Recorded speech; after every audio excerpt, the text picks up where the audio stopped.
Our story is one of reimagining. Reimagining who you can be, what you can achieve, and how SEMA can support you. As technology and digital platforms disrupt businesses, we are reimagining what the profession can be. We've updated our syllabus to meet the expectation of employers, ensuring SEMA-qualified professionals have the skills to make an impact from day one. Reimagine your career. Contact SEMA Sri Lanka. Welcome to LMDtv. This week on Talking Business, Anushan Selvarajah Speaks with Rohan Masakorala. Welcome to the show, Rohan. Good to have you with us. Thank you very much. First of all, let us congratulate you and the Shippers Academy as you prepare to celebrate your 10th anniversary next year. What plans for the new year? Well, it was a long road first to success also because it was the first shipper-based academy in South Asia. We started the first program of training shippers in actually Singapore in 2010 with the Singapore National Shippers Council and the Singapore government supporting us. And then we extended the project to Colombo because at that time Sri Lanka was also holding the Asian Shippers Council Secretariat here in Colombo.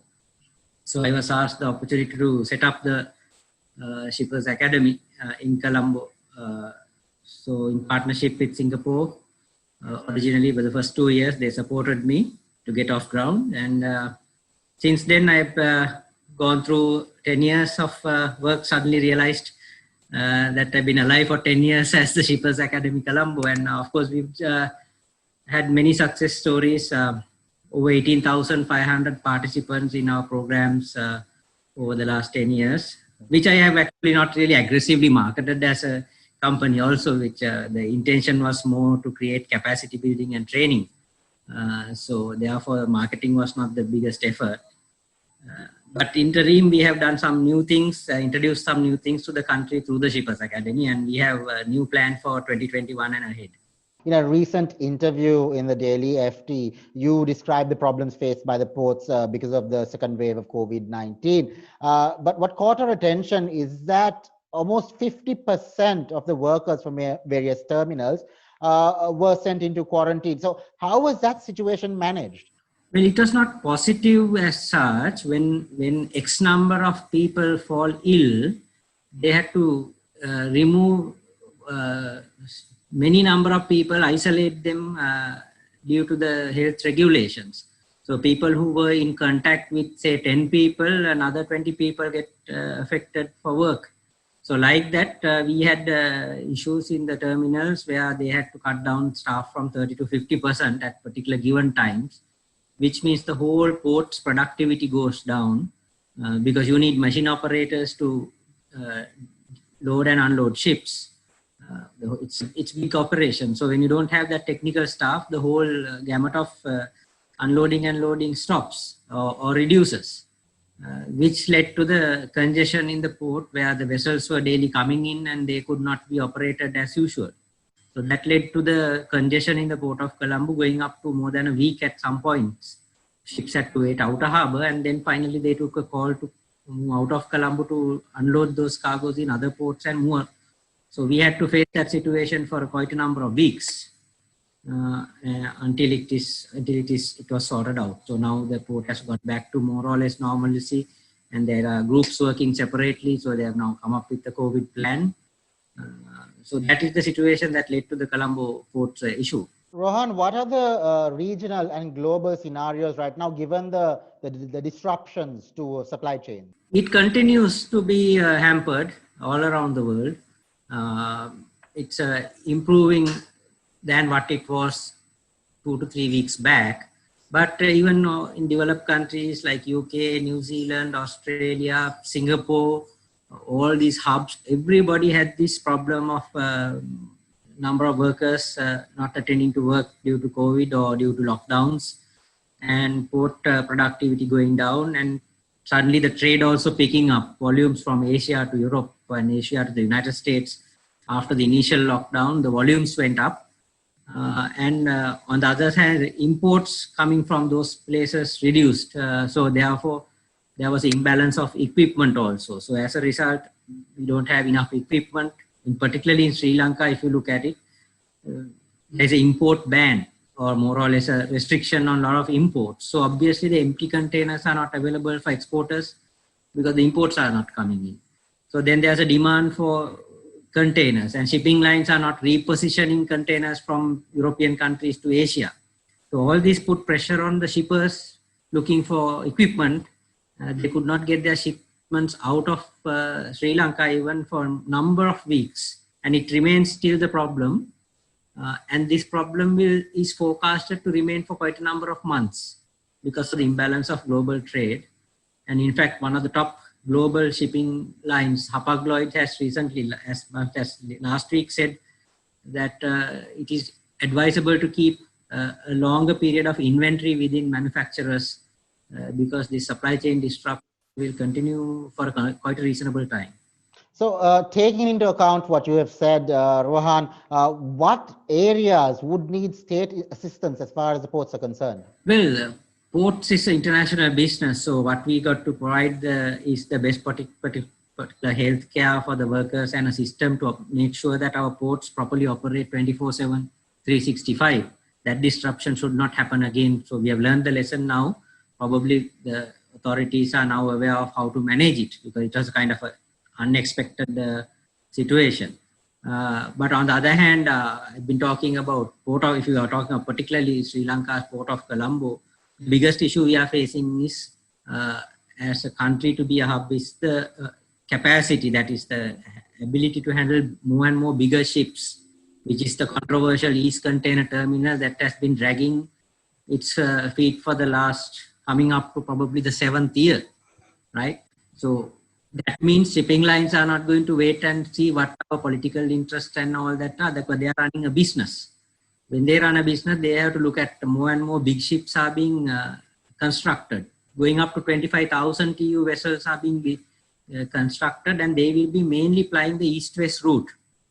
So when a shipping line starts a business, they don't wait for countries to take decisions. They will have to plan out their routine. Like an airline, they plan, I'll call this port, this port. And that is done for a period of about 3 years, they plan out. So if our capacity is not shown to them at the right time, they will say Colombo is not having proper capacity in the coming years. Therefore, we will not put our loops via Colombo. That is the negative factor that we will have as a hub. So if we lose out more and more connectivity and frequencies, our hub status is threatened against the competing ports. Indian subcontinent has about 6 major transshipment ports competing for the global regional cargo. So we are in a competition with not with Sri Lanka, but with the rest of the world. That is where we need to be very professional, and international class service has to be provided and with predictability. Now, what Sri Lanka does not have is predictability in capacity. So when shipping lines are asking, when are you ready with the new berths, 3 additional berths, we don't know what to say. This is the problem we are having, and which I have been highlighting openly on very many forums. We'll go in for a short break now.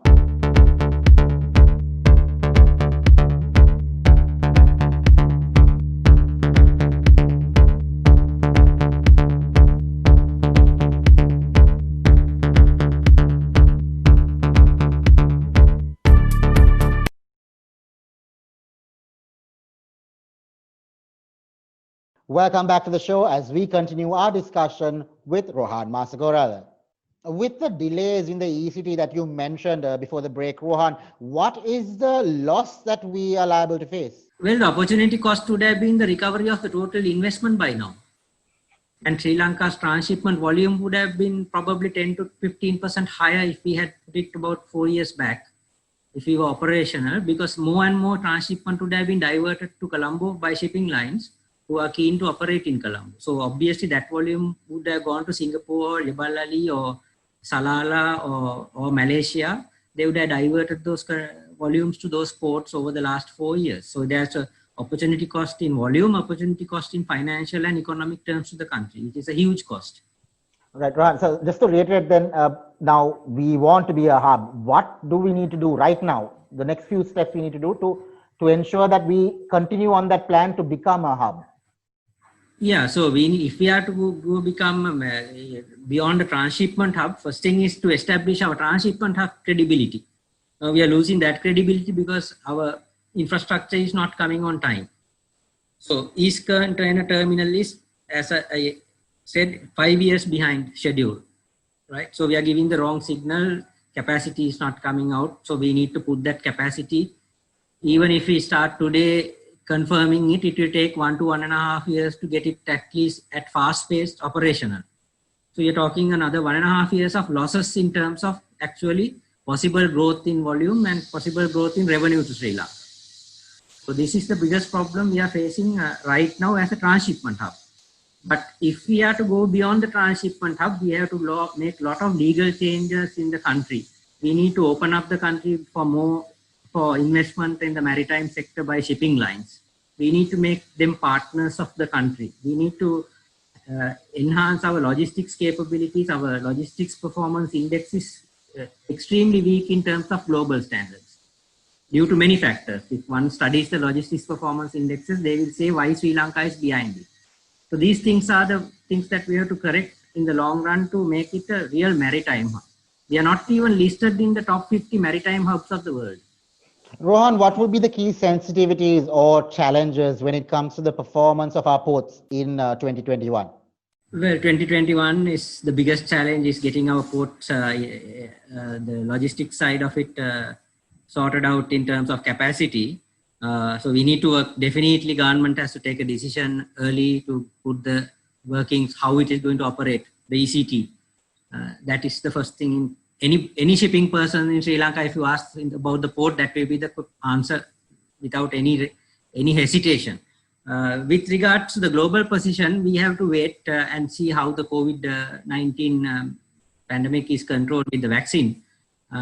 We will see probably production back again going up because except Bangladesh that had a kind of a flat growth rate, rest of South Asia also has been on the negative. India has been on the negative growth. So the volumes of shipping will also start gradually picking up. So it's a positive side for us actually 2021. If our ports are ready, if our policies are right, we can attract more shipping lines to Colombo in the medium term. So 2021, I would categorize as a recovery year for the global supply chains. And also there will be trade shifts, probably year 2021 starting, there will be trade shift from China to other parts of the Asian countries because the supply chain disruption gave a lot of lessons to all of us in terms of why you should not put all your eggs in one basket in terms of supplies and manufacturing. That was a lesson that the 2020 COVID taught the global trading environment also. How confident are you, Rohan, that Sri Lanka will be able to procure the needed vaccine doses for the country? Now, the WHO has promised around 4 million, but we would need at least another 11 to 12 million to achieve herd immunity. How optimistic are you that we will be able to get all the numbers that we need? Well, already government has asked for a loan. That's what I see in newspapers. So obviously we are going to ask for a loan and try to get the vaccines for the rest of the population. So again, it's a matter of the government to be very clear on policy. I mean, at the moment, unfortunately, as citizens, we don't see that clarity as where we are heading to, which is again important for a country like ours, which is talking of a hub, whether it is a tourism hub or whatever hub. We need to give some messages to investors, people who are willing to invest in not only on manufacturing or anything, but people who are going to come as tourists. Tourism is a key sector of this government's manifesto. They're talking about growing it up to a $10 billion industry. We don't see that consistency on what they are saying. Whereas now, if you look at Maldives, they have actually, I have heard their occupancy rate has gone above 60% with the current, and there is a huge congestion in the Maldivian airport because so many airlines are bringing in tourists. And they have already told that whole of their population will be vaccinated free of charge. So all these things are clear indications. We must look at, get the good practices from other countries and move forward. Unfortunately, in Sri Lanka, it's not happening. I don't see that. As a final question then, Rohan, how do you see 2021 panning out for the nation as a whole? Well, 2021 is going to be even more challenging than the 2020, because 2020 brought us the disruption. 2021 is the world, not only us, everybody is going to have to get up. So people are going to compete. Everybody is going to use technology. Whoever who wants to be ahead will use technology and productivity as nations and be aggressive to get their share of the pie back again to the economy. So Sri Lanka has to put probably 200% more if we are to compete or lose out to rest of the world, because Sri Lanka has been losing out, if you look at even to countries like Bangladesh and Ethiopia and of course earlier Vietnam, in the growth indexes. So if Sri Lanka doesn't adapt technology, doesn't do its reforms, right? And unfortunately, the Sri Lankan economics for the last 2.5 decades, what I have seen is led by totally politics rather than economics, which is unfortunate. We are all victims of it, right? What is right is sometimes told as wrong because of politics. So that leaves our potential to grow and our investors to come in a huge challenge. So we need to, there is a government that has got absolute power now with a 2/3 majority and a president who has got a mandate. I am telling them to do the right thing without politicking anymore, because Sri Lanka has suffered too much. And if we go on this current road, I see the road going not the right direction, but the wrong direction. Well, let's hope everything works out for the best. Thank you very much for joining us on the show, Rohan. It was a great pleasure talking to you. Thank you very much. Thanks a lot for giving me this opportunity. After a short break, Ashwini Vethakan will bring you an update on Sri Lanka's manufacturing sector. Stay tuned.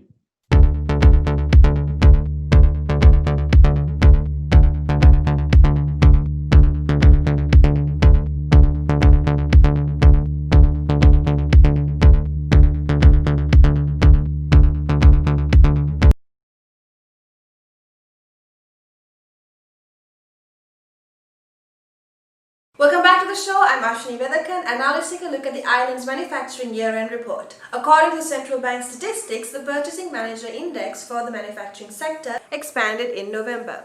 While the PMI for the services sector edged up compared to the previous month, yet remained below the threshold level. Sri Lanka's manufacturing PMI climbed to 57.6% in November, with an increase of 17.3 index points compared to October. The significant increase in new orders, particularly in the manufacture of textile, wearing apparel, and food and beverage sectors, has mainly contributed to this considerable improvement.